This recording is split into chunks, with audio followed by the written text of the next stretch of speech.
দেশের শিশুদের মধ্যে হাম সংক্রমণ আশঙ্কাজনক হারে বৃদ্ধি পেয়েছে। রাজধানী ঢাকা ছাড়িয়ে এখন প্রত্যন্ত জেলাগুলোতেও এই রোগ ছড়িয়ে পড়েছে। স্বাস্থ্য বিশেষজ্ঞরা বলছেন, টিকা দেওয়ার পরেও কিছু শিশু আক্রান্ত হচ্ছে।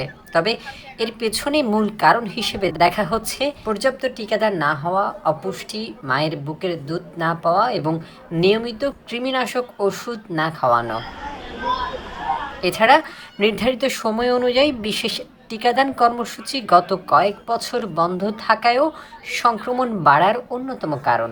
বিশেষ করে ৯ মাসের কম বয়সী শিশুদের মধ্যেও সংক্রমণ বাড়ছে, যা নতুন উদ্বেগ তৈরি করছে। বাচ্চারা কোনো দিক দেখতেছি না, কান্না করতে চায় না, মানে অবস্থায় কান্না করতে পারতেছে না। ঈদের দিনে ভালো ছিল, ঈদের পরের দিন থেকে এরকম ঘামগুলো আর এই যে জ্বরগুলো এখনো মানে ক্লিয়ার হচ্ছে না। আবার ওই প্যাডও একটু সমস্যা আছে, ওটা আজকে 5 দিন পর্যন্ত ক্লিয়ার হইতেছে না। সরকার জানিয়েছে, পরিস্থিতি মোকাবেলায় নতুন করে প্রায় ৬০০ কোটি টাকা বরাদ্দ দিয়ে টিকা সরবরাহ নিশ্চিত করা হচ্ছে।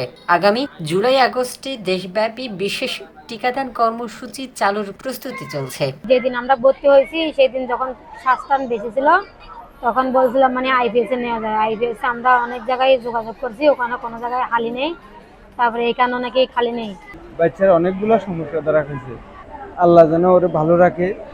সবাই দেশবাসী ওর জন্য দোয়া করবেন। এখানে মানে শ্বাসকষ্ট নিয়ে আসছিলাম, একদিন ভালো ছিল, তারপর দিন মানে চলে যেতে বলছিল, চলে গেছে। একদিন ভালো ছিল, আবার চলে আসছিলাম। একই সঙ্গে হাসপাতালগুলোতে চিকিৎসার সুবিধা জোরদার করা হয়েছে, যাতে আক্রান্ত শিশুদের দ্রুত চিকিৎসা দেওয়া যায় এবং মৃত্যুহার কমানো সম্ভব হয়। 18 জন ছিল, এই পর্যন্ত ভর্তি হয়েছে মোট 29 জন। এর মধ্যে গতকাল একটা রুগী আসছে খারাপ অবস্থায়, ও নিউমোনিয়া নিয়ে আসছে, সাথে মিজেলসের উপসর্গ ছিল।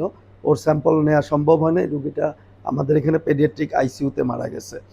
এখন পর্যন্ত যেই রুগীগুলো এখানে ভর্তি আছে তারা মোটামুটি ভালো আছে, তারপরেও ওদের জন্য আইসিইউর ব্যবস্থা করা আছে।